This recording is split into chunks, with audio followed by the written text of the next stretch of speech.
Guys, this is not even funny. I swear, when you wanacheka comment section, hata isi funny anymore.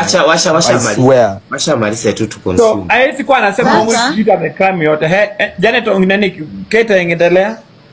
Tukatoka Nakuru. Nilikuwa tunaendesha gari kwa barabara, nikaona juu yeye alikiendesha gari, nilikuwa naona vile anaendesha, namwambia wacha nifanye nini niendeshe. Tukiwa kwa barabara, mimi sijui ni nini na muingianga. Akaanza kuniambia, nikamwambia afanya hivi, nasikia nimechoka. Sijui alikuwa anabishana nini, nikasema badala mimi sitaki kubishana na yeye, na sitaki anipige. Juu alikuwa amelala na akaamka all of a sudden. Akasema eti na drive mbio. Nikamwambia na drive mbio aje, na ulikuwa umelala, nimekuatoa huko kote na kurusa hii ndio umeona na drive mbio na umeamka saa hii. Akaniambia unaongelesha nani hivyo, akaanza tena kunipiga. Na una drive. Aliniambia vile aliniita motherfucker, mimi nikamwambia motherfucker pia. Akaanza kuniambia na sasa hapo ndo akaanza tena kunipiga kabisa. Sasa vile tulitokanga huko, vile tulitoka vizuri tukakuja kufika kwa ploti. Sijui ni nini ilimuingia, juu simu yangu nilikuwa nimeacha kwa gari. Mimi nikapanda tulienda Sironka. Hiyo siku 2 weeks ago. Vile tulienda Sironka, tukaenda vizuri, tukarudi vizuri. Kwanza alikuwa tukifika Kitengela anataka kuovertake na gari zimejaa kwa barabara. Namwambia siuendeshe gari vizuri. Siuendeshe gari vizuri, hataki kunisikia. Akaniambia eti namkosea heshima, nikamwambia pole mingi, nikamwambia pole nikiapologize. Nikamwambia nisimamishe, nataka kukojoa. Vile nilishuka hivi yeye akaacha gari iko neutral inaendelea kusonga. Nikishuka hivi simu ikaanguka. Ikakanyagwa na gari. Tukarudi. Nikamwambia ulikuwa unasema hujalewa, unaona venye unafanya, simamisha gari inaendelea kuenda. Ndio akasimamisha. Mimi nika-apologizea, tukarudi. Tukitoka kama tulikuwa tumetoka pipeline. Vile tulifika kwa nyumba, tumefika hivi kwa parking.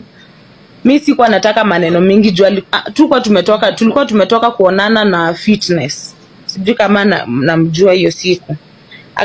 Tukakunywa vizuri, tukatoka nikamwambia turudi home. Akaniambia tuende rafiki yangu. Nikamwambia vile tulifika kuenda rafiki yangu, akaniuliza swali sitaisema. Vile nilimjibu, driver sasa tukienda home. Alifeel offended juu nilimkumbusha kitu yenye alifanyanga na bishte yangu. Vile tulifika, mimi nikashuka kwa gari, nikaacha simu, hata sikushuka hata na handbag. Nikaeka hapo, nikakimbia nikaenda kwa washroom. Yeye akakuja akafunguanisha choo, akaniambia ukimaliza kenye unafanya ingie ulale. Mimi nikatoka vizuri juu sikuwa nataka kubishana naye. Nikaambia rafiki yangu niangalie haki leo nisipigwe. Nikamwamsha juu alikuwa amelala yeye.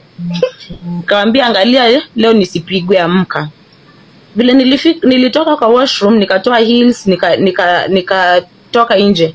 Vile nilimpata nikaona hayuko kwa nyumba. Nikarudi chini kuchukua simu, nikamuuliza nisaidie simu yangu juu alikuwa amekaa hapo kwa passenger seat. Akaniambia simu yangu iko huko juu. Nikamwambia nikasema sitaongea na yeye juu mimi alikuwa akiongea sibishani na yeye. Nikafika hapo nikapinduka nikasema mbona sijaiona kwa nyumba. Akanifuata akaniuliza unasema tumesema nini? Nikamwambia sijaiona kwa nyumba, nimeuliza tu iko wapi. Akanishika mkono na nguvu. Nikamwambia si uniachilie, ni nini unataka kuleta drama hapa nje ya ploti? Akaniambia uendi mahali nimesema uendi. Mimi nikaobey, nikakaa chini kwa hiyo kiti ya soja. Nikiwa kama nimekaa kwa kiti ya soja, akaisukuma hivi nikaanguka chini. Nikasimama. Vile nilisimama nikamwambia ni nini shida yako? Nikaanza kumtetesha nikimuuliza hizi ni aibu gani unataka tena kufanya hapa sijui. Akanishika hivi akanipiga head ya kwanza. Nikasikia kizunguzungu, nikaegemea hapo kwa kiti ya token. Vile nilitoka hapo sasa ndo niende nipande stairs, akanivuta tena akaniambia siendi mahali. Nikamuuliza ni nini unanitreating hivi? Ananiambia unaongelesha nani wewe? Akanipiga ya pili. Ya tatu ikafuata. Ya nne akanipiga hapa meno, mdomo ikafura, ikaanza kutoka damu. Soja alikuwa hapo ndo akakuja hapo. Rafiki yangu vile alisikia chini nikipiga nduru, hiyo jirani yangu mwingine hapo akashuka. Akikuja kumshika juu mdomo wangu ilikuwa ina bleed na alikuwa amenipiga ngumi hapa nyuma ya masikio bado kumefura na hapa mbele. Nikatoroka kama nimeshikilia damu nikaenda kukaa huko nje. Nikimwambia achana na mimi na uachane na maisha yangu, ananiambia uachane na mimi ni hadi kifo. Mimi nikakaa hapo, besti yangu mwingine akakuja tukaanza kuongea, akaenda kwa nyumba akatufungia tena na padlock na akaficha kifunguo. Akasema unajua naweza wafanyia kitu mbaya hapa. Sasa mimi ikabidi sisi wote tunyamaze juu tunajua vile anakuanga violent. Rafiki yake mwingine anaitwa Koech akakuja. Yule alikuja akakaa hapo akamuuliza ni nini yenye unafanyia Kate, nini akiongeleshwa. Yeye ana reason ya kufanya hizo vitu kwa zote. Anaamka asubuhi kama niko na namba za watu ana delete contacts. Akiamka asubuhi mtu hata amenitext ananiambia na ni invite function, anaanza kumtext akimwambia unajua hiyo ni bibi ya mtu. Anashinda akifanya hivyo. Marafiki zangu wote ananiambia hataki marafiki zangu, na marafiki zangu walikuwa wananiadvise huyu mtu atakuja kuniua niachane na yeye. Sasa mtu akiniadvise anaanza kumchukia, hataki nikuwe na rafiki hata mmoja. Sasa ile siku yenye ule mwanamke mwenye alikuja kwa Lady Jacqueline akasema walikulana umoja. Hiyo ilikuanga ukweli. Juu hakuna kitu yenye si kuona. Lakini juu aliongea mimi sikutaka kuongea. Juu nilikuwa nimemuuliza the previous time vile mwanamke alimtext after umenikula unaniongelesha vibaya, nikamuuliza akaanza vita tena. Sasa sikumuuliza kitu yote, nikakuwa hata akifanya vitu simuulizi na nyamaza. Akaanza kuniambia ati nataka kumuuliza vitu juu nimechoka na yeye.